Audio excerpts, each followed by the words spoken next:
Je m'appelle Elsie Batt. J'ai 32 ans, et je suis capitaine dans la marine des États-Unis. Aujourd'hui, je me tiens devant le tribunal aux affaires familiales de Portsmouth. Non pas en tant qu'officier, mais en tant qu'accusé. Les plaignants? Ces mêmes parents qui ne m'ont pas appelé depuis 12 ans. Mon père, Robert, lâche un petit rire étouffé. Ma mère, Margaret, secoue la tête, chuchotant à son avocat que mon uniforme de cérémonie a l'air ridicule. Ils me poursuivent en justice, essayant de me prendre la maison que mon grand-père m'a laissée, en invoquant l'abandon. L'abandon. Je viens tout juste de rentrer d'un déploiement de 9 mois. Mon genou me fait encore souffrir, à cause d'un éclat d'engin explosif improvisé reçu au Yémen. Et ce dossier, il me qualifie d'enfant irresponsable. Tu crois que porter ce truc va effrayer qui que ce soit, avait grogné mon père, lorsqu'il m'a vu dans le couloir. Ils pensent m'avoir traîné au tribunal pour m'humilier. Ils ignorent que je suis venu ici pour me présenter. Si vous avez déjà vu votre propre famille renier tous vos efforts, si on vous a traité de raté simplement parce que vous avez choisi une voie différente, dites-moi d'où vous me regardez. Cliquez sur le bouton j'aime, et préparez-vous pour une histoire sur le prix de l'honneur. Le Waffle House, situé près de l'autoroute I-264, était une agression pour les sens, mais elle était la bienvenue. Ça sentait l'Amérique. L'air était lourd, chargé de l'odeur du café brûlé, du bacon grésillant, et de la douceur écœurante du sirop d'érable, qui s'accrochait à absolument tout. J'étais assise sur une banquette en vinyle jaune craquelé, tandis que les néons au-dessus de moi bourdonnaient, chantant une douce mélodie de normalité réconfortante. C'était ma tradition. Rentrer à la maison, véritablement rentrer, impliquait une assiette de gaufres au beurre de cacahuète et un café noir. C'était toujours le premier repas que je prenais, une fois de retour sur le sol américain. Un petit rituel, pour effacer la poussière des contrées lointaines. Sous la table, mon genou gauche irradiait une douleur sourde et palpitante, le long de ma jambe. Un souvenir permanent, rapporté d'un bord de route au Yémen. J'étais épuisé jusqu'aux os, de cette fatigue qui s'installe au plus profond de la moelle, après avoir passé 9 mois à dormir sur des ponts de navires, des sols en terre battue, et dans la carlingue métallique vibrante d'un hélicoptère Black Hawk. Mais, j'étais chez moi. Le cliquetis régulier des couverts, le doux murmure des conversations, la serveuse qui appelait tout le monde trésor. C'était le son chaotique, et magnifique, d'un monde en sécurité. Vous êtes sûr de ne pas vouloir de sirop avec ça, trésor? Demanda la serveuse, en brandissant une bouteille poisseuse de ce que l'étiquette qualifiait de sirop allégé. J'ai esquissé un sourire fatigué. Non, merci. Le beurre de cacahuète me suffit amplement. J'essayais de lui expliquer que cette combinaison était un héritage de mon grand-père, lorsque mon téléphone vibra contre la table. Un bourdonnement sourd, qui perça le brouhaha du restaurant. J'ai baissé les yeux. C'était un email d'un cabinet d'avocats dont je n'avais jamais entendu parler, Sterling & Finch. L'objet du message était froid et impersonnel. Dossier numéro 4238B. Réponse immédiate requise. Du spam, ai-je pensé, probablement une tentative d'hameçonnage. J'ai failli le supprimer, mon pouce planant au-dessus de l'écran, mais quelque chose, un sens inné du devoir sans doute, m'a poussé à l'ouvrir. Pendant que le fichier PDF se chargeait, le bruit joyeux du Waffle House a semblé s'éloigner, les sons s'étirant puis s'effaçant, jusqu'à ce qu'il ne reste plus qu'un bourdonnement sourd dans mes oreilles. Le document était dense, rempli d'un jargon juridique aride qui me paraissait totalement étranger. Mes 2 noms ont sauté aux yeux, en haut de la première page, frappant et clair sur le fond blanc. Plaignant, Robert et Margaret Batt. Accusé, capitaine Elsie Batt. Mon cœur ne s'est pas emballé. Il s'est arrêté, pendant un long battement silencieux. J'en ai oublié de respirer. J'ai parcouru la page du regard, mes yeux butant sur les mots requêtant partage de propriété pour manquement au devoir et abandon par l'accusé. L'abandon, ce mot. Il était répété à 3 reprises, rien que sur la première page, comme un marteau judiciaire frappant inlassablement la même zone contusionnée. Ils affirmaient que j'avais abandonné la maison de mon grand-père, que je n'avais pas rempli mes responsabilités en tant qu'héritière. J'ai fixé mes gaufres, désormais tièdes, le beurre de cacahuète commençant tout juste à figer. Abandonné. Au cours des 9 derniers mois, mon monde s'était limité à des paysages couleur de sable, et à l'acier gris d'un navire de guerre. Je n'avais rien abandonné du tout. Je servais mon pays. J'accomplissais mon devoir. Les impôts fonciers étaient payés, prélevés automatiquement sur ma solde de la marine, chaque année, avec une précision d'horloger. Les factures pour le nouveau toit, que j'avais fait installer il y a 2 ans, ainsi que le plombier, que j'avais engagé via un téléphone satellite pour réparer une canalisation éclatée l'hiver dernier, tout était réglé en totalité. J'ai laissé échapper un son, un rire court et tranchant, totalement dénué d'humour. C'était le rire d'un soldat, à qui l'on venait d'annoncer que la véritable guerre l'attendait de retour au pays. La serveuse a jeté un coup d'œil dans ma direction, son expression mêlant inquiétude et confusion. J'ai simplement secoué la tête, les yeux toujours rivés sur l'écran.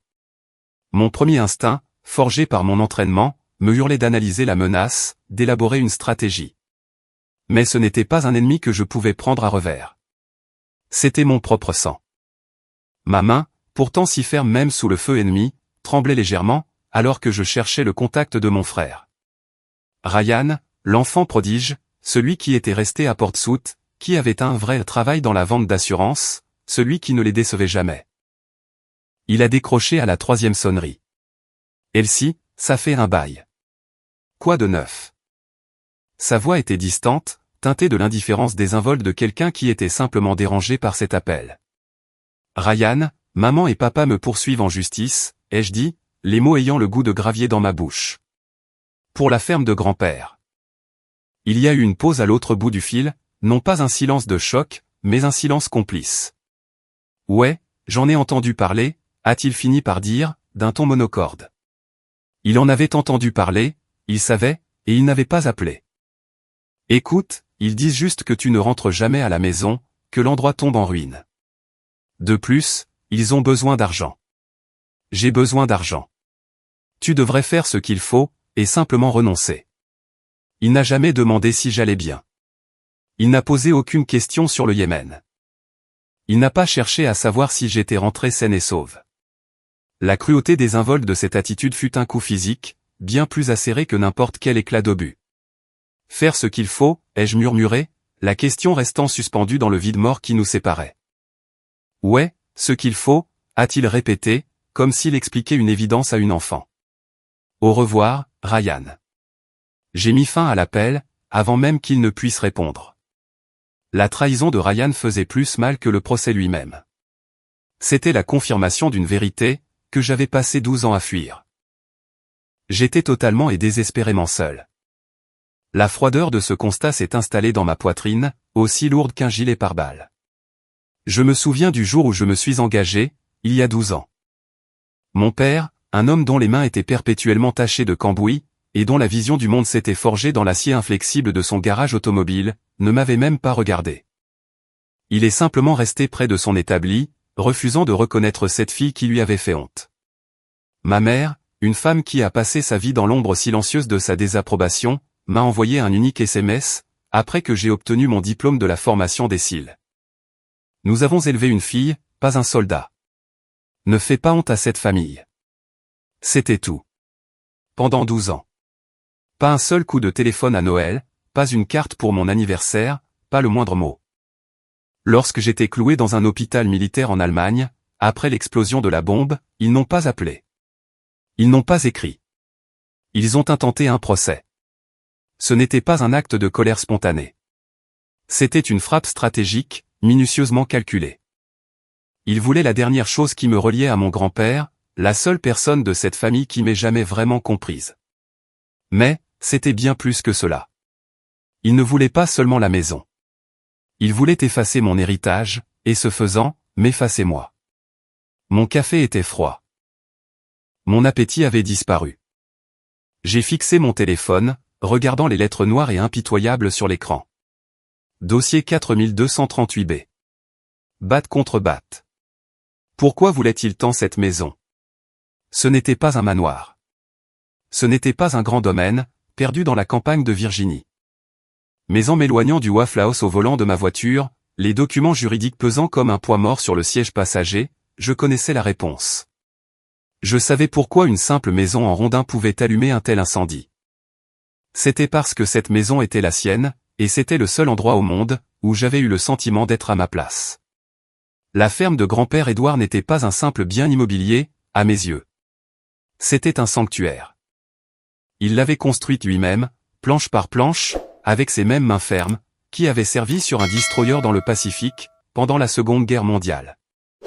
C'était une petite maison authentique, nichée au milieu des grands pins de Virginie, et elle sentait toujours la sciure de bois, le tabac à pipe, ainsi que la dignité silencieuse d'un homme qui comprenait le monde, d'une manière que mon propre père ne saisirait jamais. Il était mon point d'ancrage, dans la mer chaotique de mon enfance. Je me souviens, j'avais 10 ans, j'étais assise avec lui sur la balancelle du porche, par une chaude soirée d'été. Les cigales bourdonnaient leur chant incessant dans les arbres. Il a sorti un petit objet lourd de sa poche, et l'a placé au creux de ma main. C'était sa vieille boussole de la marine, son boîtier en laiton rendu lisse par des années d'utilisation. Ce monde essaiera de te faire perdre ton chemin, ma petite Elsie, m'avait-il dit, sa main rugueuse et calleuse se refermant sur la mienne. Sa voix était un grondement grave et réconfortant. Ils te diront que tu n'es pas assez rapide, pas assez intelligente, pas assez féminine. Il m'a fait un lent clin d'œil, une lueur brillant dans ses yeux bleus clairs. Mais rien de tout cela n'a d'importance. Tout ce que tu as besoin de connaître, c'est ton vrai nord, ton honneur. C'est la seule direction qui ne change jamais, au grand jamais. Ne laisse personne d'autre te dicter qui tu es. Il était la seule personne à ne jamais me dire de me comporter comme une dame, la seule à ne jamais sourciller quand je rentrais à la maison avec les genoux écorchés, affichant un sourire triomphant. Il voyait le feu en moi, non pas comme un défaut à éteindre, mais comme une force à aiguiser. Il me voyait, moi. Mon père, Robert, voyait les choses bien différemment. Pour lui, le monde était une collection d'outils et de problèmes. Les choses étaient soit utiles, soit encombrantes. Les gens ne faisaient pas exception à la règle. Quand j'avais 17 ans, j'ai été sélectionné dans l'équipe de basket-ball de l'État. J'étais ailière titulaire, et j'adorais le chaos féroce, mais contrôlé, de ce sport. Mon père n'est jamais venu assister à un seul de mes matchs. Une perte de temps, marmonna-t-il, en essuyant la graisse de ses mains avec un chiffon. Tu ferais mieux d'apprendre à souder. Puis, lors des finales régionales, j'ai sauté pour attraper un rebond, et je suis mal retombé. Un craquement sec a résonné dans le gymnase, suivi d'une douleur fulgurante dans mon bras gauche. Ma première pensée ne fut pas pour la douleur. Ce fut une terreur glaciale, à l'idée de ce que mon père allait dire. À l'hôpital, sa première réaction ne fut pas de l'inquiétude. Ce fut du mépris. Il a regardé le lourd plâtre qui enveloppait mon bras, du poignet jusqu'au coude, et a ricané. Tu vois ? Je te l'avais dit, a-t-il lancé, sa voix dégoulinant d'une sinistre satisfaction. Maintenant, tu es inutile. Qui va bien vouloir épouser une fille, avec des bras d'homme ? Ma mère est simplement restée là, à ses côtés, silencieuse. Son silence était toujours sa seule réponse. C'était une approbation muette de chacun de ses jugements, de chaque fois qu'il me rabaissait. Je suis rentré seul de l'hôpital ce jour-là, au volant de ma voiture, et j'ai payé moi-même la facture des urgences, avec l'argent que j'avais économisé en servant des glaces au Dairy Queen tout l'été. Ce plâtre n'était pas seulement du matériel médical. C'était un monument érigé pour rappeler que, dans ma propre famille, j'étais livré à moi-même. Cette vérité se gravait un peu plus chaque jour, à travers le favoritisme flagrant dont bénéficiait mon frère, Ryan. Il était l'enfant roi, celui pour qui on contournait toujours les règles. Quand Ryan a eu 18 ans, il s'est saoulé avec ses amis, a enroulé le Ford F-150 flambant neuf que mes parents lui avaient acheté autour d'un chêne, et a été arrêté pour conduite en état d'ivresse. La réaction de mon père ? Il a hurlé sur le policier intervenu sur place, l'accusant d'avoir rayé la peinture de l'épave. Puis, la semaine suivante, il est allé acheter un autre pick-up à Ryan. Un meilleur modèle, avait-il précisé, comme si cela allait régler le problème. Quelques mois plus tard, quand j'ai eu 18 ans, je voulais m'inscrire à un camp d'entraînement sportif d'été. C'était un programme de préparation, destiné aux jeunes intéressés par une carrière militaire. Mon père a juste ri, un aboiement court et méprisant. Pas d'argent pour ces bêtises, avait-il lâché, sans même lever les yeux du moteur sur lequel il travaillait. J'ai dû trouver un second emploi de serveuse, afin de le payer moi-même. L'injustice de la situation était une pilule bien amère à avaler. Il n'a jamais été seulement question d'argent. Il était question de valeur. C'était une déclaration quotidienne, bien que non dite, affirmant que mes ambitions étaient frivoles, tandis que les erreurs de Ryan étaient de véritables investissements. Je ne valais pas autant que lui. Alors, Quand grand-père Édouard est décédé, je n'ai pas été surprise par ce qui a suivi. J'étais en plein milieu de ma formation de base. Je n'ai pas été autorisé à rentrer chez moi pour les funérailles. Le premier et unique appel téléphonique que j'ai reçu de mes parents durant toute cette période n'avait pas pour but de m'apporter du réconfort. C'était pour prononcer un verdict. Le vieil homme a perdu la tête. La voix de mon père grésillait, à travers la ligne du téléphone public. Il t'a légué la ferme. Il était furieux. Je pouvais entendre ma mère soupirer bruyamment en arrière-plan. Ils ne comprenaient pas. Ils y voyaient l'acte final de sénilité, le caprice d'un vieillard stupide. Mais moi, j'avais parfaitement compris. Dans son ultime acte d'amour, grand-père Édouard savait qu'il ne reconnaîtrait jamais ma valeur. Il savait qu'il considérerait mon parcours comme une impasse. Alors, il m'a offert un endroit où revenir. Il m'a donné un vrai nord, un héritage. Et maintenant, il voulait me prendre ça, aussi. Ils ne me poursuivaient pas seulement pour un bien immobilier. Ils essayaient de faire annuler son testament. Ils essayaient de dire au monde entier, et à moi-même, que même la foi que mon grand-père avait placée en moi était une erreur. Si vous avez déjà eu, dans votre vie, une seule personne qui a cru en vous quand personne d'autre ne le faisait, s'il vous plaît, soutenez cette histoire en cliquant sur le bouton j'aime. Et dans les commentaires, tapez simplement le mot grand-père, grand-mère, ou le nom de cette personne qui a joué ce rôle pour vous. Remplissons l'espace des commentaires avec leur mémoire. Il n'est pas question d'une maison. Il est question d'honneur. Et je n'allais pas les laisser me le prendre. Pas maintenant. Pas jamais.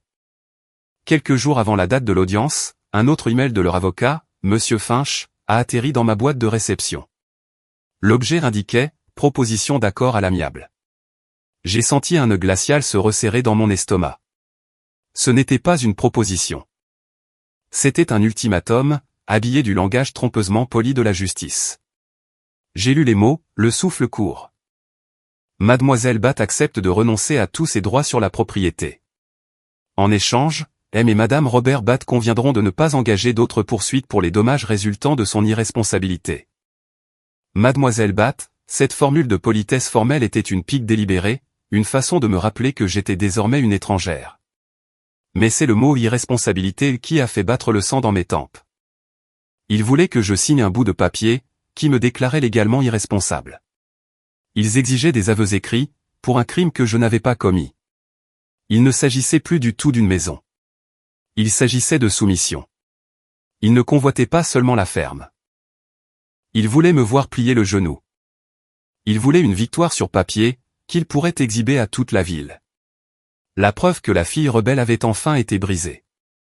Mon doigt est resté suspendu au-dessus du bouton de réponse pendant un instant, une tempête de mots furieux et amers tourbillonnant dans mon esprit, mais je n'en ai pas tapé un seul. J'ai simplement déplacé le curseur vers l'icône de la corbeille, et j'ai supprimé l'email. Cette bataille ne se gagnerait pas avec des mots de colère. Elle ne se terminerait pas par un drapeau blanc de reddition. Elle se déciderait dans cette salle d'audience, face à face. Ce soir-là, je me suis tenu devant la petite penderie de mon appartement, à Norfolk. La question à laquelle j'étais confronté, ne portait pas sur la stratégie juridique ou sur les preuves. C'était bien plus fondamental que cela. Qui allais-je être, au moment de franchir les portes de ce tribunal? D'un côté de la penderie, ma vie civile était suspendue, des jeans délavés, de vieux t-shirts de la marine, une poignée de robes simples. Si je portais l'une de ces tenues, j'entrerais en tant qu'Elsie, leur fille, et je savais exactement ce qu'ils allaient voir. Ils me regarderaient, et verraient le fantôme de l'adolescente de 17 ans, qu'ils avaient méprisé pour un bras cassé. Ils verraient la déception qu'ils traînaient depuis 12 ans. En me présentant en tant qu'Elsie, je validerais leur récit, celui de l'enfant perdu et raté qui avait fugué. Je jouerais un rôle, dans une pièce de théâtre qu'ils avaient écrite pour moi.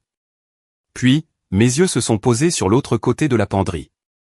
Suspendu de manière impeccable dans une housse robuste, se trouvait mon uniforme bleu de cérémonie de la marine. La laine d'un bleu nuit profond, les plis nets, les boutons dorés étincelants. C'était bien plus qu'un simple vêtement. C'était un témoignage. J'ai porté cet uniforme le jour où j'ai reçu ma commission. Je l'ai porté le jour où l'on a épinglé une Silver Star sur ma poitrine. Et je l'ai porté le jour où je me suis tenu au bord d'une tombe, pour remettre un drapeau américain plié à la veuve d'un coéquipier tombé au combat. Chaque fil était tissé de devoirs, de sacrifices, et d'un engagement inébranlable envers une cause plus grande que moi. Il représentait une vie qu'il refusait de voir, une personne qu'il refusait de connaître. Mon esprit a dérivé vers mon premier officier commandant, un homme bien que nous avons perdu dans les montagnes d'Afghanistan. Je me suis souvenu de l'instant où je me tenais devant lui, après avoir enfin survécu à l'épreuve infernale de la formation de qualification des SEAL. C'était un homme de peu de mots, mais ceux qu'il choisissait portaient toujours le poids de la vérité. Bat, avait-il dit, son regard fixe et clair. Ils ne vous comprendront jamais, les gens restés au pays. Ils vous regarderont, et verront quelque chose qui ne rentre pas dans leur petite case bien rangée.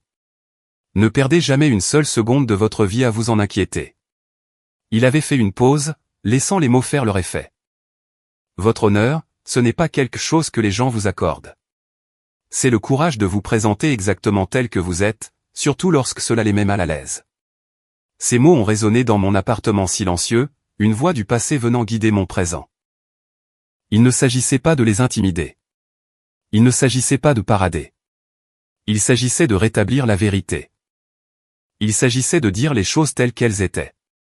Pendant 12 ans, ils avaient raconté une histoire à mon sujet, à tous ceux qui, dans notre petite ville, voulaient bien l'entendre. L'histoire d'Elsie, la fille qui s'était enfuie pour jouer aux soldats. La fille qui était une honte, une véritable déception. Ils avaient contrôlé ce récit pendant plus d'une décennie, façonnant mon identité en mon absence. Cet uniforme, c'était 12 années de vérité. C'étaient les déploiements dans des endroits, qu'ils ne voyaient qu'aux informations. C'étaient les nuits blanches, passées de garde. C'était la douleur dans mes os, les cicatrices sur mon corps. C'était la Silver Star pour bravoure. C'était la Purple Hat, pour les blessures reçues au combat. C'était le poids du commandement, et le lien indéfectible de la fraternité d'armes. C'était tout ce que j'étais devenu, pendant qu'il s'affairait à dire à tout le monde ce que je n'étais pas. La décision s'est imposée à moi, non pas dans un éclat d'émotion, mais avec une clarté calme et froide.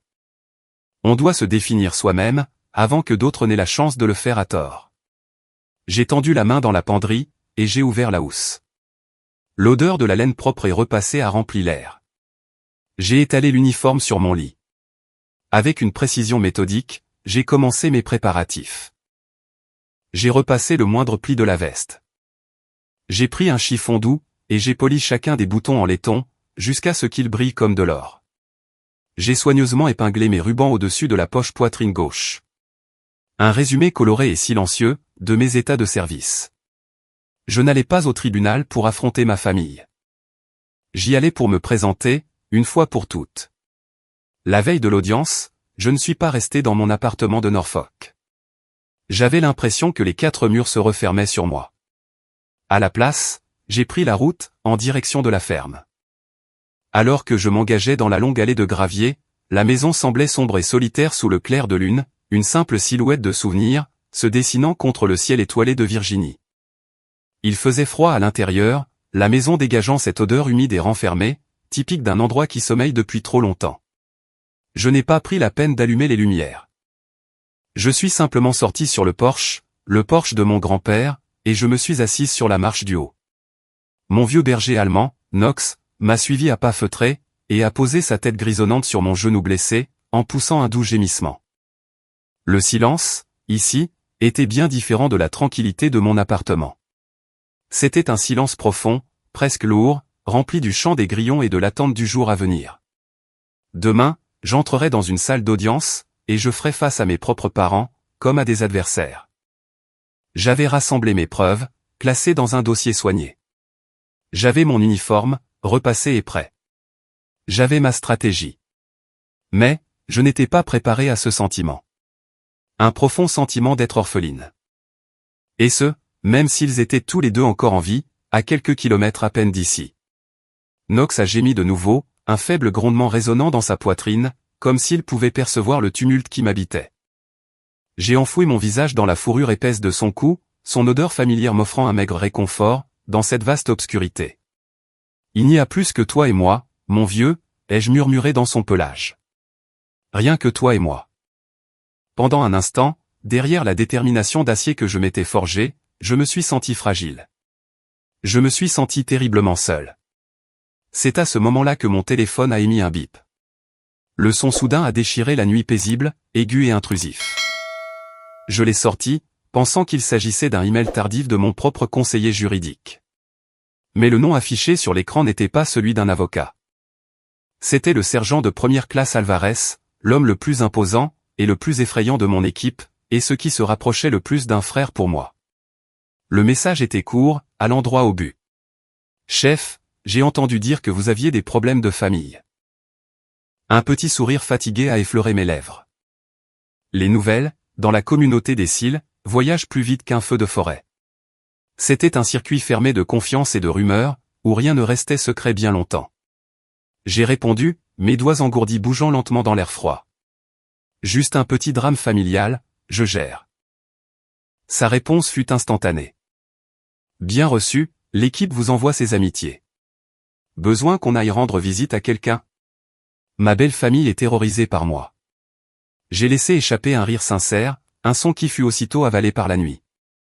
L'idée qu'Alvarez, avec son mètre 95 et ses 115 kilos de muscles purs, débarque sur le pas de la porte de mon père, était à la fois terrifiante et hilarante.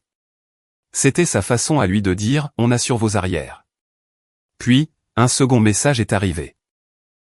C'était un fichier vidéo. J'ai hésité une seconde, avant d'appuyer pour l'ouvrir.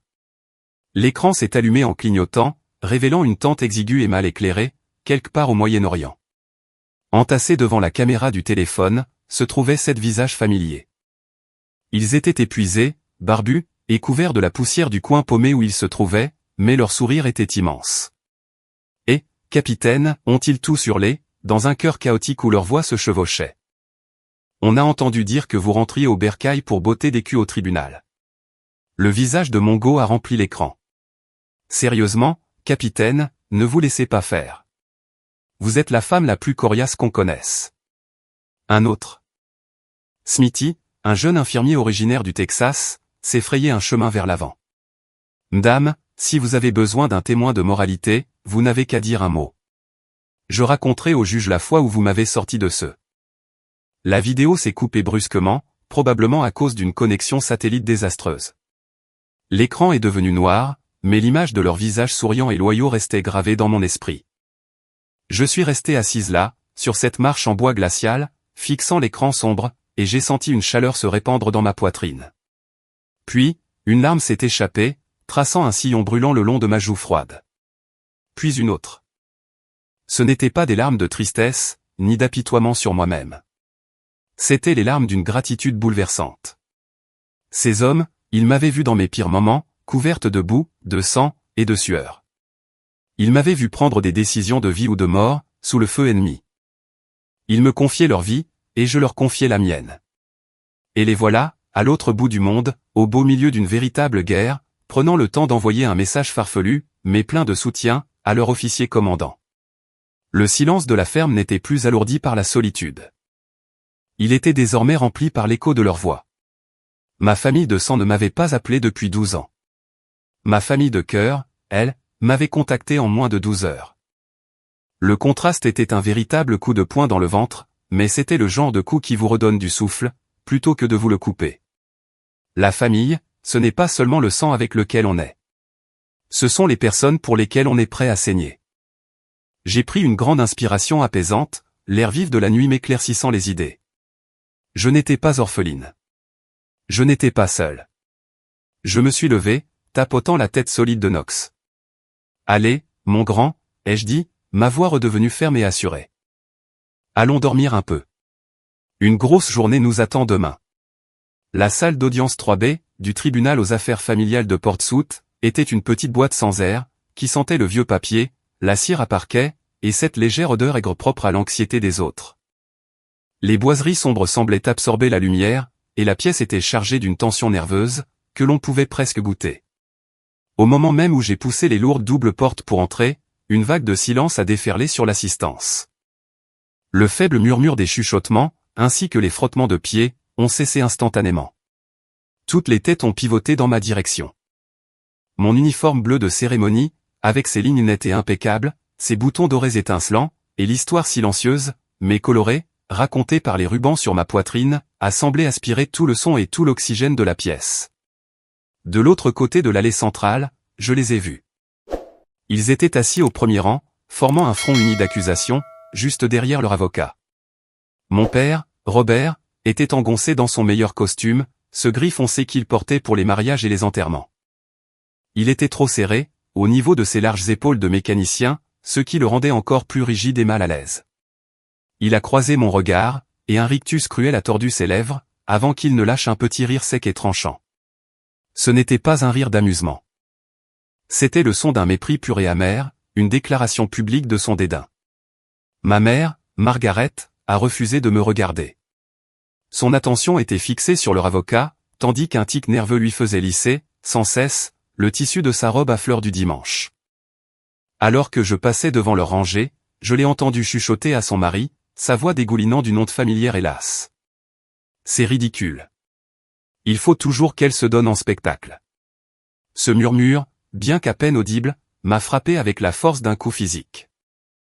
C'était le même ton, le même ressentiment qu'elle avait utilisé toute ma vie, celui qui disait toujours, en filigrane, « Pourquoi ne peux-tu pas simplement être ce que nous voulions ?» Je n'ai pas réagi. J'ai gardé le menton haut, mais pas mesuré et régulier sur le linoléum usé, et je me suis dirigé vers la table de la défense. Je me suis assise, posant devant moi mon unique dossier, parfaitement classé. La chaise était dure, et la solitude de cette table me paraissait immense. Leur avocat, un homme corpulent nommé Finch, doté d'une voix mielleuse et condescendante qui tapait sur les nerfs, s'est levé péniblement. Il s'est adressé au juge, un homme à l'air fatigué nommé Simons, qui donnait l'impression d'avoir vu défiler toutes les variations possibles de la misère humaine. « Votre honneur » a commencé Finch, sa voix offrant une performance de sympathie douce et mielleuse. « Nous sommes ici aujourd'hui, pour aborder une tragédie familiale profondément douloureuse. » L'accusé, le capitaine Elcibat, il a fait une pause, laissant mon grade flotter dans l'air comme s'il s'agissait d'une accusation, a choisi d'abandonner sa famille il y a 12 ans. Elle a choisi de poursuivre un certain mode de vie, une carrière éphémère et dangereuse qu'il a, disons, aliénée de ses responsabilités filiales les plus élémentaires. Elle a délibérément abandonné la propriété que lui avait léguée son bien-aimé grand-père. La laissant sombrer dans un état de négligence honteux, ce qui a causé à mes clients, ses parents aimants, une détresse émotionnelle et financière incommensurable. Cette performance théâtrale fut de trop, pour mon père. Il a bondi sur ses pieds, sa chaise raclant bruyamment le sol.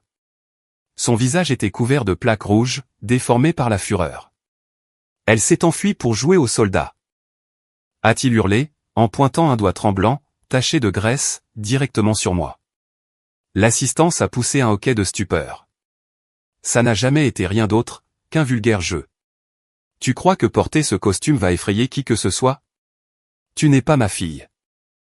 Monsieur Batt, vous allez vous asseoir et garder le silence, ou je vous ferai expulser. La voix du juge Simons a claqué dans la pièce, comme un coup de fouet. Mon père, la poitrine haletante, m'a lancé un dernier regard noir, avant de se laisser retomber sur son siège, marmonnant dans sa barbe. Maître Finch n'a pas perdu le fil. Comme vous pouvez le constater, votre honneur, les émotions sont à vif. Madame Batt, voulez-vous bien venir à la barre, s'il vous plaît ? Ma mère a marché lentement, tamponnant ses yeux secs avec un mouchoir immaculé, soigneusement plié. Elle s'est assise, a arrangé sa jupe, et a commencé à pleurer sur commande. C'étaient des sanglots parfaits, délicats, conçus pour un effet théâtral maximal. J'ai essayé, pleurnichait elle, sa voix se brisant avec une justesse étonnante. Oh, comme j'ai essayé.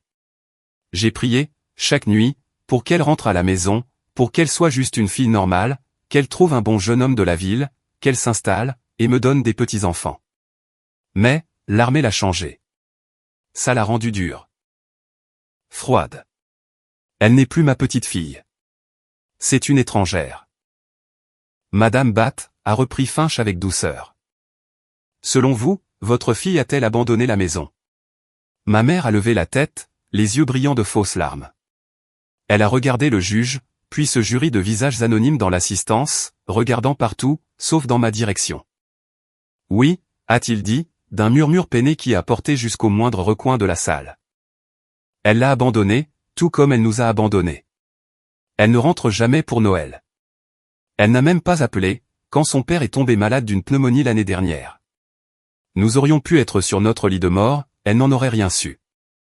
Je suis resté parfaitement immobile, le dos raide comme un piquet, les mains croisées sur la table.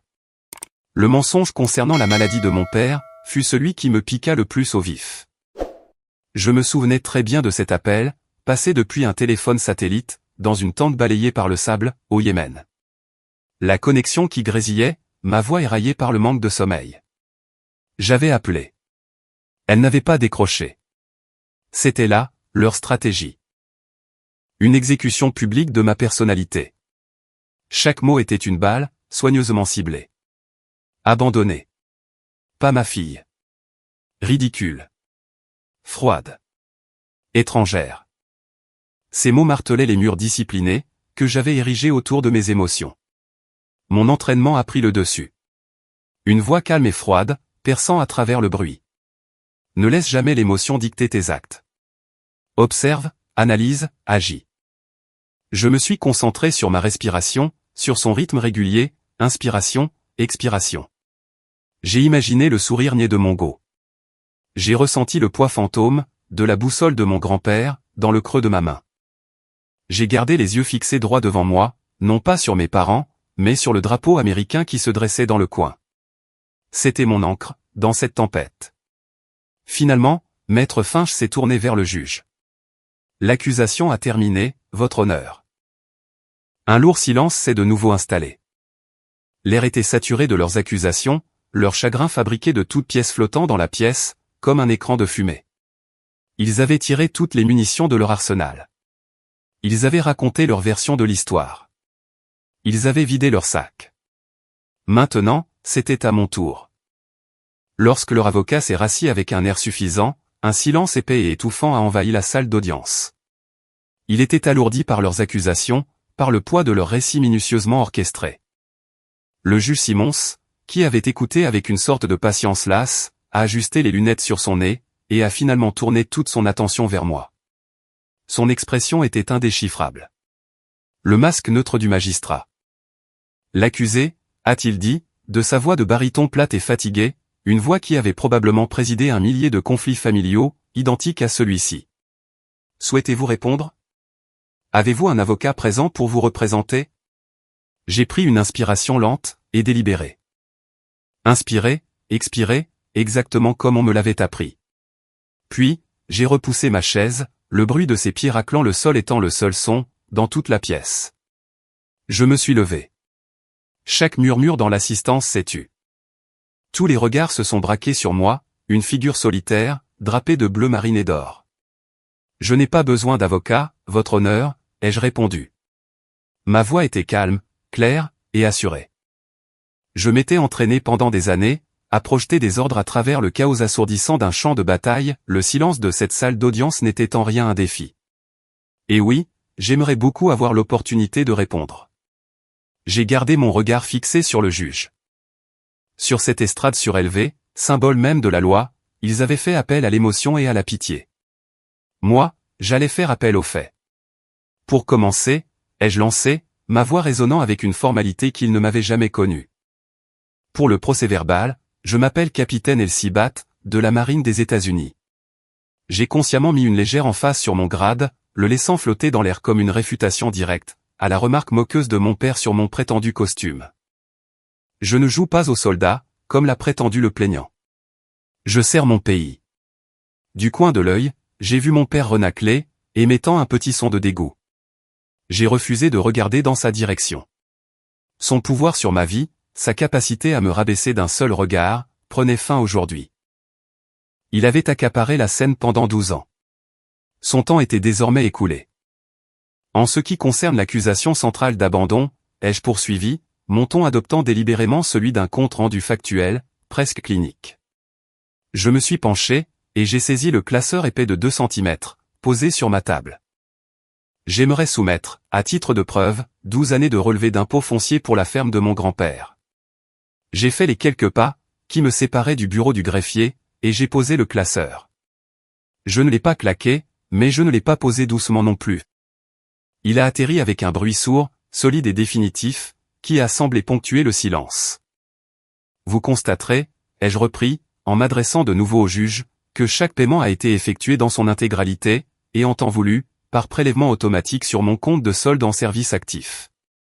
Vous trouverez également, dans ce dossier, les factures intégralement acquittées. Pour le remplacement complet du toit que j'ai organisé et payé en 2021, ainsi que pour une réparation de plomberie d'urgence, survenue à l'hiver 2023, lorsqu'une canalisation a éclaté. J'ai engagé et payé les entrepreneurs pour ces 2 chantiers, à distance. L'un depuis le pont d'un destroyer, en mer d'Arabie, l'autre en utilisant un téléphone satellite depuis une base opérationnelle avancée, dont je ne suis pas autorisé à divulguer l'emplacement. J'ai fait une pause, laissant la réalité tangible de ces documents, la trace papier indéniable de mon engagement, imprégner la salle. Je n'étais peut-être pas physiquement présente sur la propriété, votre honneur. Mes devoirs m'en empêchent bien souvent, mais je n'ai jamais, ne serait-ce qu'un seul jour, abandonné mes responsabilités à son égard, tout comme je n'ai jamais abandonné mes responsabilités envers ce pays. Puis, j'ai légèrement tourné la tête, mon regard se posant enfin sur ma mère, assise là, l'air si petite et fragile à la barre des témoins. Elle a tressailli, les yeux écarquillés, comme surprise que j'ose la regarder, ou même m'adresser à elle directement.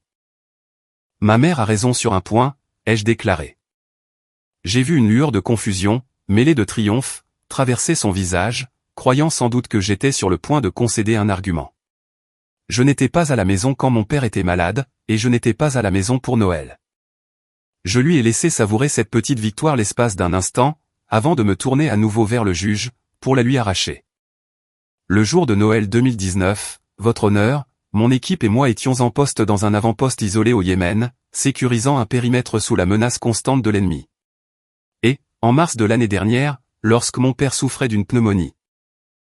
J'étais moi-même patiente au centre médical régional de Landstuhl en Allemagne, en convalescence après une chirurgie reconstructrice, due à l'explosion d'une bombe qui a fracassé mon genou gauche. Un faible murmure a parcouru l'assistance.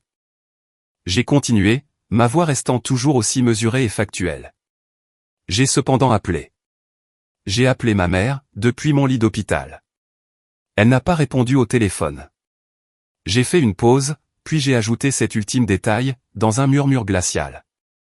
Peut-être, ai-je dit, d'une voix aussi froide et stérile que l'hôpital que je venais de décrire, qu'elle n'a tout simplement pas reconnu l'indicatif international du pays. Ma mère a blêmi à vue d'œil. Ce fut une transformation visible, et totalement choquante. Sa façade, si soigneusement construite, de parents éplorés et abandonnés, ne s'est pas seulement fissurée, elle s'est littéralement désintégrée. Sa bouche s'est légèrement entr'ouverte. Ses yeux, désormais secs de toutes fausses larmes, étaient écarquillés par la terreur pure, et brutale, d'avoir été prise en flagrant délit d'un mensonge indéniable. Elle savait. Je savais. Elle savait que je savais. Ce n'était pas un appel manqué. C'était un appel rejeté. J'ai pris une dernière inspiration pour m'apaiser, sentant un pouvoir froid et parfaitement contrôlé s'emparer de moi. Ce n'était plus de la rage. C'était de la clarté pure. Votre honneur, ai-je conclu, ma voix égale mais inflexible. La vérité, c'est que je n'ai jamais abandonné cette maison, tout comme je n'ai jamais abandonné cette famille. La vérité, c'est que ce sont eux, qui m'ont abandonné. Ils m'ont abandonné il y a 12 ans, le jour même où j'ai prêté serment de servir cette nation. Au lieu de rester travailler dans le garage de mon père. Ils ne me poursuivent pas aujourd'hui pour une vulgaire maison. Ils me poursuivent, parce qu'ils ont honte de moi, parce que ma vie, mon service sous les drapeaux, sont le reflet d'un choix qu'ils ne peuvent comprendre. Et qu'ils refusent de respecter. Mais la vérité finale, votre honneur, c'est que je n'ai aucune honte de ce que je suis. Si vous pensez que dire sa propre vérité, même lorsque la voix tremble, est la forme ultime de la force, s'il vous plaît, cliquez sur ce bouton j'aime, et dans les commentaires ci-dessous, tapez simplement les mots « Je te vois » pour montrer votre soutien à Elsie. Ainsi qu'à tous ceux qui ont dû se battre, un jour, pour être enfin vus. Sur ces mots, j'ai adressé un léger hochement de tête formel au juge. Je me suis retourné, je suis revenu vers ma table à pas mesurés, et je me suis assise. La pièce était plongée dans un silence total, un silence d'une profondeur abyssale. Après m'être assise, le silence qui a suivi fut d'une nature différente. Ce n'était plus seulement l'absence de bruit. C'était un vide lourd, chargé d'anticipation. Chaque personne présente dans cette pièce, depuis l'assistance jusqu'à la table des plaignants, retenait son souffle, attendant que le juge prenne la parole. Le juge Simons n'a rien dit pendant ce qui m'a semblé être une éternité. Il s'est adossé dans son grand fauteuil en cuir, a retiré ses lunettes de lecture, et a commencé à en polir les verres, avec un petit chiffon propre tiré de sa poche de poitrine. C'était un geste lent et méthodique, le genre d'action délibérée qu'accomplit un homme, lorsqu'il est en train de digérer quelque chose de profond. Mes parents et leur avocat ont échangé des regards confus, teintés d'anxiété. Rien ne se passait selon leur scénario. Ils s'étaient attendus à ce que je m'effondre, à ce que je pleure, à ce que je hurle, afin de leur fournir encore plus de drames, pour alimenter leur théâtre de victimisation. Ils ne s'étaient pas attendus, au poids froid et implacable des faits. Ils n'étaient absolument pas préparés à mon calme. Finalement, le juge Simons a remis ses lunettes. Il n'a pas regardé mes parents. Il n'a pas regardé leur avocat. Il m'a regardé directement, moi. Et j'ai vu, dans ses yeux, quelque chose qui n'y était pas auparavant. Le voile de lassitude bureaucratique s'était dissipé.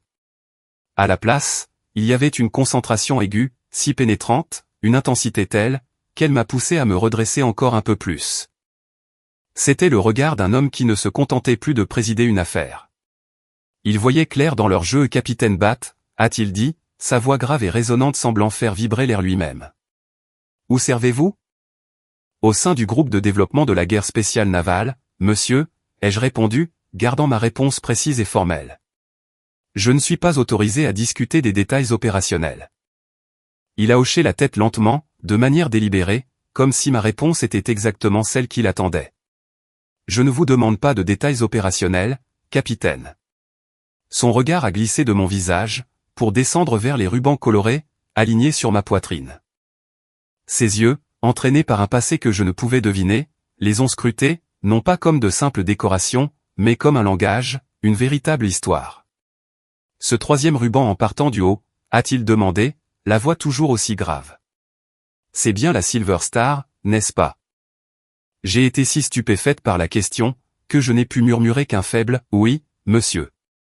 À la table des plaignants, j'ai entendu mon père chuchoter rudement à ma mère, « C'est quoi, bon sang, une Silver Star ?» Elle s'est contentée de secouer la tête, le visage n'étant plus qu'un masque de confusion. Le juge Simons les a royalement ignorés. Il s'est penché en avant, posant les coudes sur son pupitre, son attention entièrement braquée sur moi. Ces mots suivants n'étaient pas destinés au procès-verbal. Il s'adressait à moi. Mais, il les a prononcés avec une voix qui a résonné, à travers la salle d'audience silencieuse. Pardonnez ma mémoire, capitaine, cela fait déjà quelques années. Mais seriez-vous cette même Elsie Batt, qui a été décorée pour avoir dirigé l'évacuation de 43 civils américains, depuis l'ambassade au Yémen en 2019? Celle qui a pris une balle dans la jambe. Alors qu'elle hissait les derniers membres du personnel diplomatique à bord de l'hélicoptère? L'air, dans la pièce, a semblé se cristalliser. Le moindre son s'est arrêté. Les frottements de pieds, les raclements de gorge, le bruissement des papiers, tout a cessé. On aurait pu entendre une mouche voler sur la moquette usée. J'ai regardé à travers la pièce, en direction de mes parents. Ma mère avait la bouche grande ouverte, son rouge à lèvres soigneusement appliqué paraissant soudain criard. Mon père était pétrifié, la rougeur colérique de son visage s'estompant, remplacée par un choc pâle et cadavérique. Cette histoire, c'était un fantôme pour eux.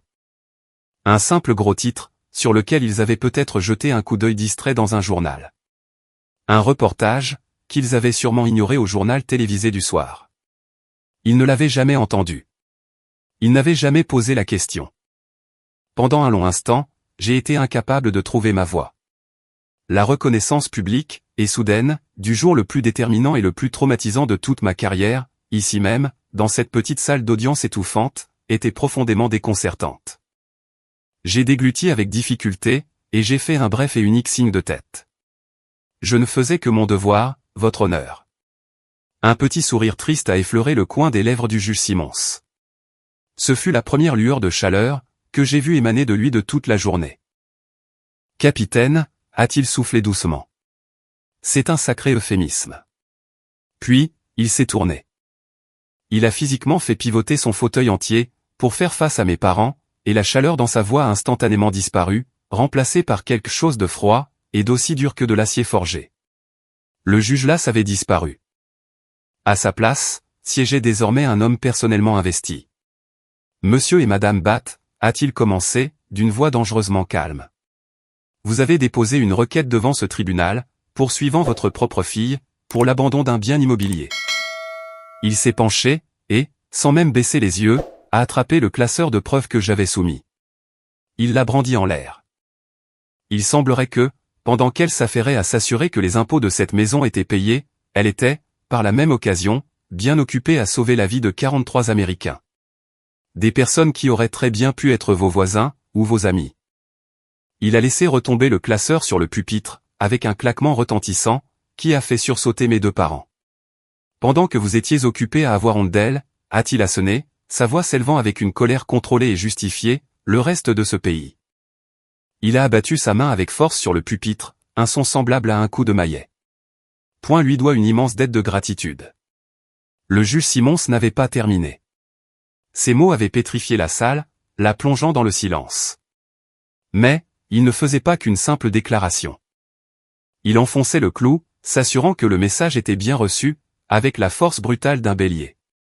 Il a fixé son regard froid, et implacable, sur mon père. Monsieur Batt, a-t-il dit, sa voix devenue dangereusement basse, et très personnelle. Laissez-moi être parfaitement clair. Votre fille est une héroïne. Une véritable héroïne américaine, bien vivante. Beaucoup d'entre nous, dans ce pays, aiment parler du service à la nation. Nous hissons des drapeaux le 4 juillet, et nous remercions les anciens combattants pour leur service. Lorsque nous les croisons au supermarché. Votre fille, elle, l'a vécu dans sa chair. Elle a versé son sang pour ce pays. Il a fait un petit geste sec dans ma direction, vers ce genou qui me faisait encore souffrir sous mon uniforme. Et vous vous tenez dans ce tribunal, et vous osez la qualifier de déception. Vous qualifiez son service de jouer aux soldats? Le visage de mon père, qui avait blêmi sous le choc, a recommencé à se couvrir de plaques rouges, mais cette fois-ci, ce n'était pas de la colère. C'était la rougeur brûlante, d'une profonde honte publique. Il a ouvert la bouche, mais aucun son n'en est sorti. Il a simplement fixé le vide, totalement sans voix, l'image même d'un homme dont la vision entière du monde venait d'être démantelée sous ses yeux. Le juge a ensuite reporté son attention sur leur avocat, Monsieur Finch, qui avait soudainement l'air de souhaiter que la terre s'ouvre, pour l'engloutir tout entier. Maître, a claqué le juge Simons. Avez-vous la moindre chose à dire, pour justifier le comportement de vos clients? L'avocat rusé et confiant, s'était évaporé. À sa place, se tenait un homme troublé, transpirant à grosses gouttes, et incapable de soutenir le regard noir du juge. Votre honneur, a-t-il balbutié, embrassant nerveusement ses documents. Mes clients, ils n'étaient pas au courant des spécificités du service de leur fille. Le juge a littéralement explosé. Il n'était pas au courant. A-t-il rugi, sa voix détonnant dans la salle comme un coup de canon. Il s'est levé d'un bond, sa toge noire tourbillonnant autour de lui, n'étant plus ce bureaucrate fatigué, mais une figure imposante, incarnant la fureur pure et juste. Et pourquoi n'était-il pas au courant, maître? Parce qu'ils n'ont jamais demandé. Parce qu'ils étaient tellement rongés par leur propre fierté mesquine et blessée, qu'ils n'ont même pas daigné s'intéresser au fait qu'ils avaient une fille. Risquant sa propre vie à l'autre bout du monde. Pour défendre ses libertés mêmes, qui leur permettent de se tenir ici aujourd'hui, pour l'insulter. Il s'est arrêté, respirant bruyamment, le visage écarlate. La salle entière était pétrifiée. Puis, aussi vite qu'elle était apparue, la fureur s'est dissipée. Il s'est rassis, a lissé sa toge, et est redevenu un simple juge, sa voix retrouvant le ton calme, et autoritaire, de la procédure légale.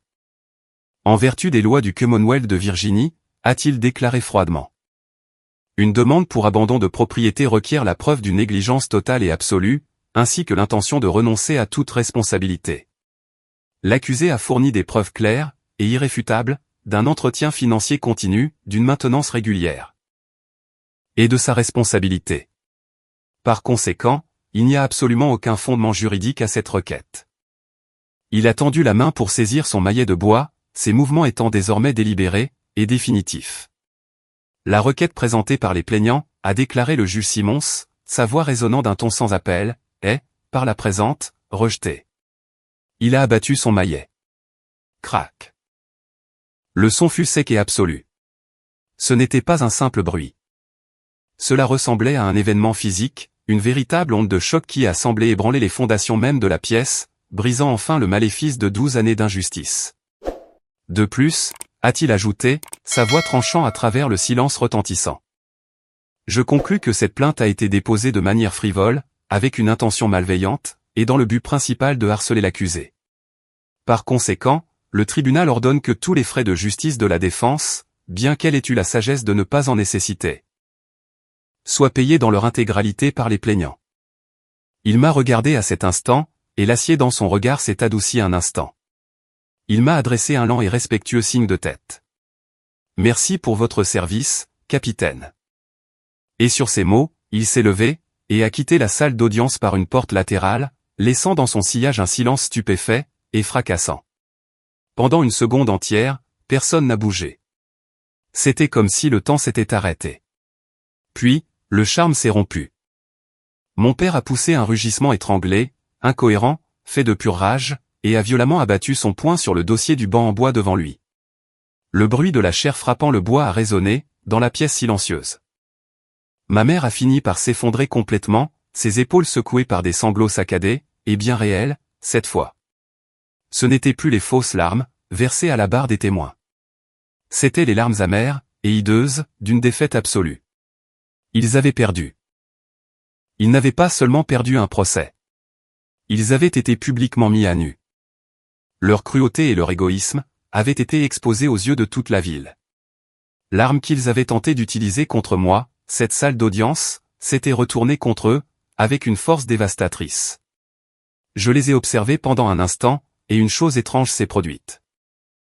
Je ne me suis pas sentie victorieuse. Je n'ai pas ressenti la moindre vague de joie triomphante. Le seul mot qui m'est venu à l'esprit, c'était fatigué. Je me sentais juste épuisé, et vide. Le poids écrasant que je portais sur mes épaules depuis 12 ans, s'était soudainement volatilisé, soulevé par le verdict du juge.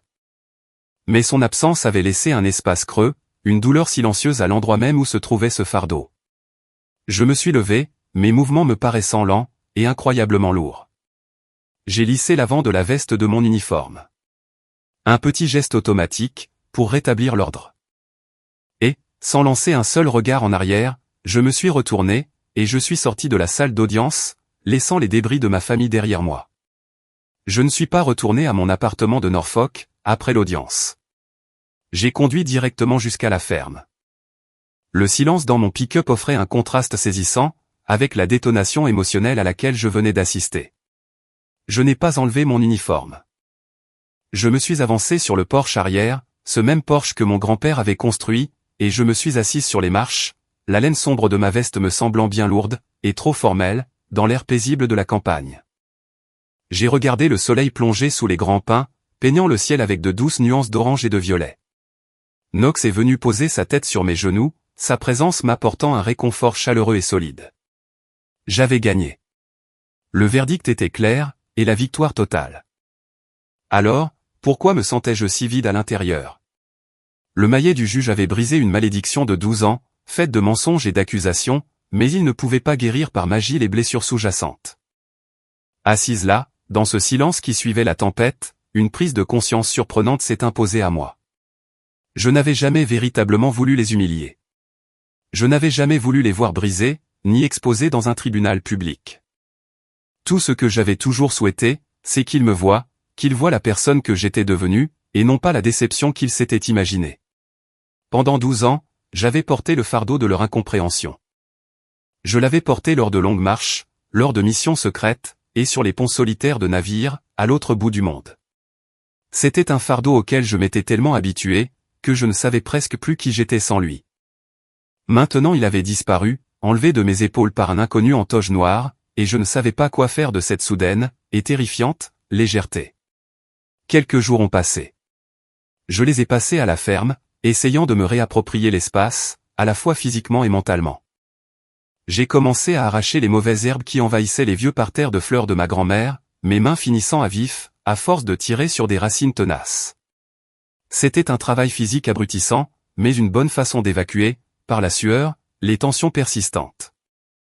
Je me battais contre une parcelle de lierre particulièrement tenace, lorsque le bruit d'un moteur de voiture m'a fait lever les yeux. Une vieille berline familière s'engageait dans l'allée. C'était celle de ma mère. C'était la première fois qu'elle mettait les pieds sur cette propriété depuis des années. Elle est descendue de voiture, et est restée là un moment, regardant non pas dans ma direction, mais vers la maison elle-même. Elle avait l'air plus âgée que dans mes souvenirs, plus menue. La colère et la défiance de la salle d'audience avaient été remplacées par une tristesse profonde et empreinte de lassitude. Ça a l'air en meilleur état, a-t-il dit, d'une voix faible et hésitante. Tu as fait des travaux. Je n'ai pas répondu, gardant simplement mes mains enfouies dans la terre. Elle a fait quelques pas hésitants pour se rapprocher, et m'a tendu quelque chose. C'était une vieille photographie, les coins usés et cornés, les couleurs estompées, tirant vers un ton sépia chaleureux. C'était une photo de moi, j'avais peut-être 5 ans, perché sur les solides épaules de mon grand-père, mon visage barré d'un grand sourire à pleines dents.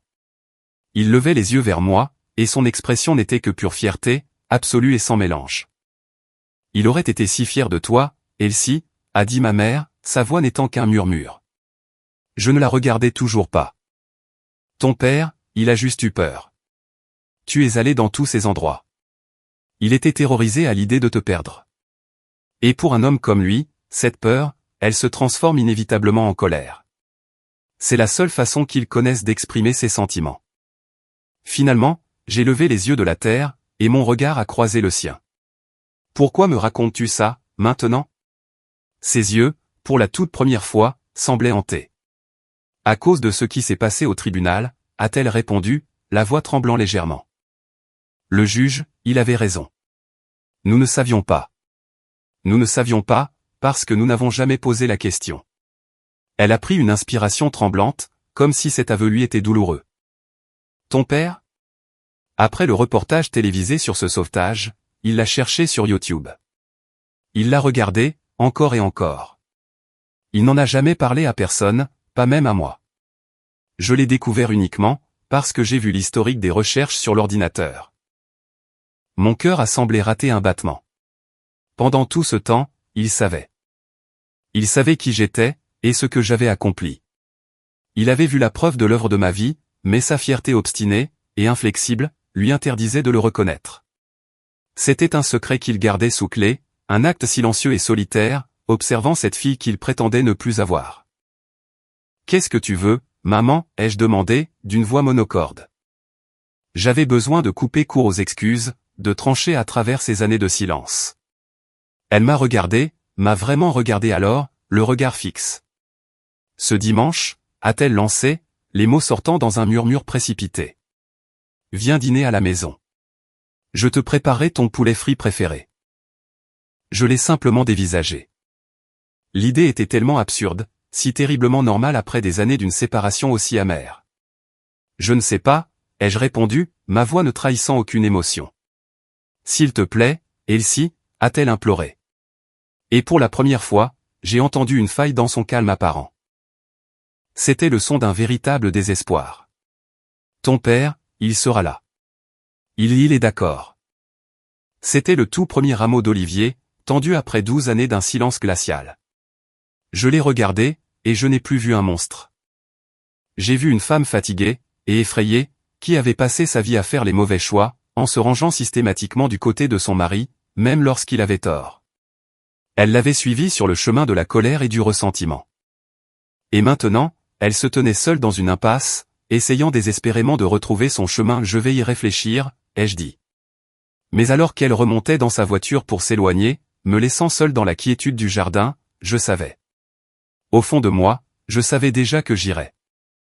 Ce dimanche-là, j'y suis allé. Alors que je conduisais vers la petite maison où j'avais grandi, un nœud d'appréhension s'est resserré dans mon estomac. J'avais fait face à des combattants ennemis, avec beaucoup moins d'anxiété que cela. Mais ceci relevait d'une autre forme de courage.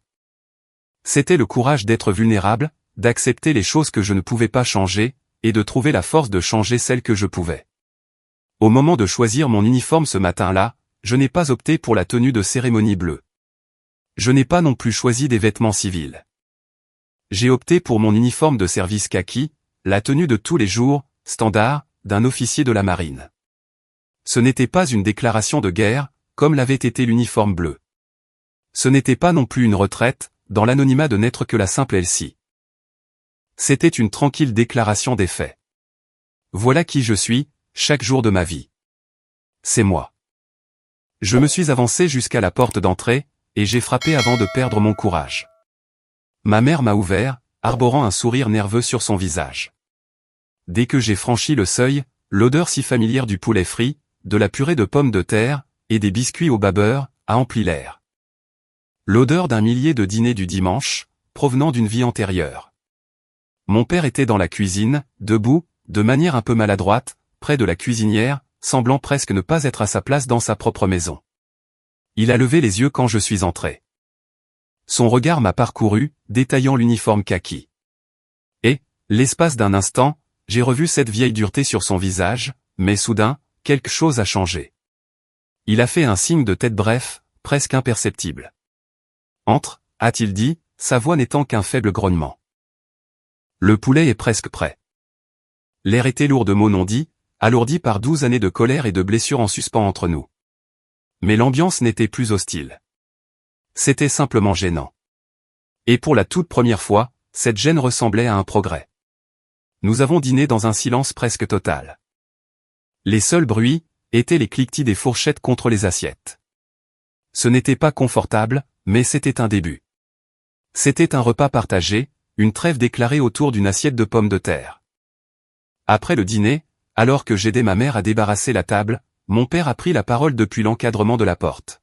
« Elsie, viens sur le porche arrière, 1 minute. » Ma mère s'est figée, nous regardant tour à tour avec de grands yeux inquiets. Je lui ai adressé un petit signe de tête, et je l'ai suivi à l'extérieur. Nous sommes restés là, dans la lumière déclinante du soir, l'air frais caressant ma peau. Pendant un long moment, nous avons simplement écouté le chant des cigales. Ce même son dont je me souvenais, sur le porche de mon grand-père. « Tu as bien agi », a-t-il fini par marmonner, sans me regarder, les yeux rivés sur le jardin. « Au tribunal, je veux dire. »« J'ai juste dit la vérité, papa. » Il a grogné, puis a plongé la main dans la poche de son jean usé, et a cherché quelque chose à tâtons. Il a retiré sa main, et m'a tendu un objet. Il était petit et lourd, son boîtier en laiton terni par les années. Mon souffle s'est bloqué dans ma gorge. C'était la boussole de mon grand-père, pas celle qu'il m'avait offerte, mais la sienne, sa boussole personnelle. Celle qu'il portait chaque jour dans sa poche. Celle que mon père avait gardée pour lui, après son décès. Il me l'avait laissée, a déclaré mon père, sa voix épaisse et éraillée. Mais je pense qu'elle t'appartient, désormais. Il l'a poussée dans ma main.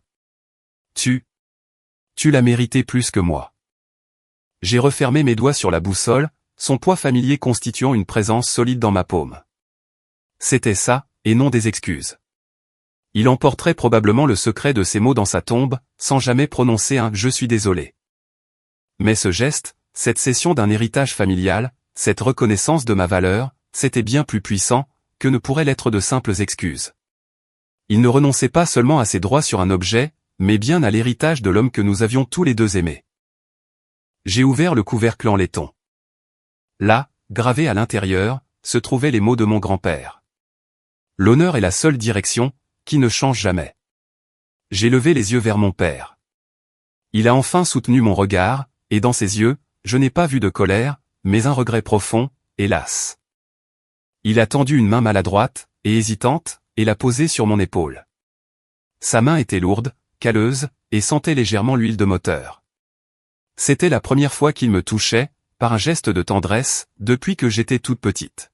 « Ne pars pas aussi longtemps, la prochaine fois », a-t-il dit d'un ton bourru.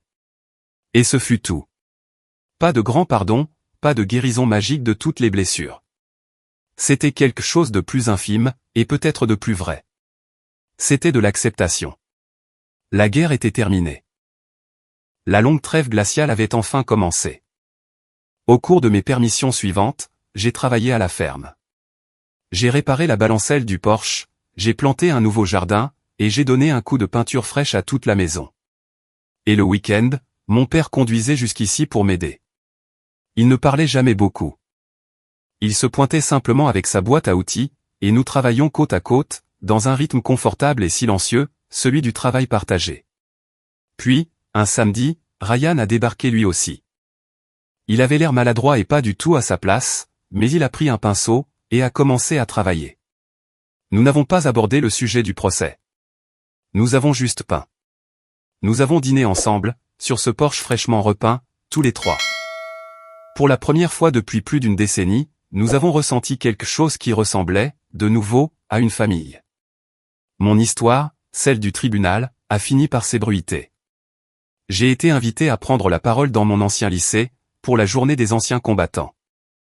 Je me suis tenu sur la scène, dans mon uniforme, et j'ai parlé aux élèves de l'honneur, du service, et de la façon de trouver son propre nord. Ce soir-là, de retour sur le porche de la ferme, je tenais la boussole au creux de ma main.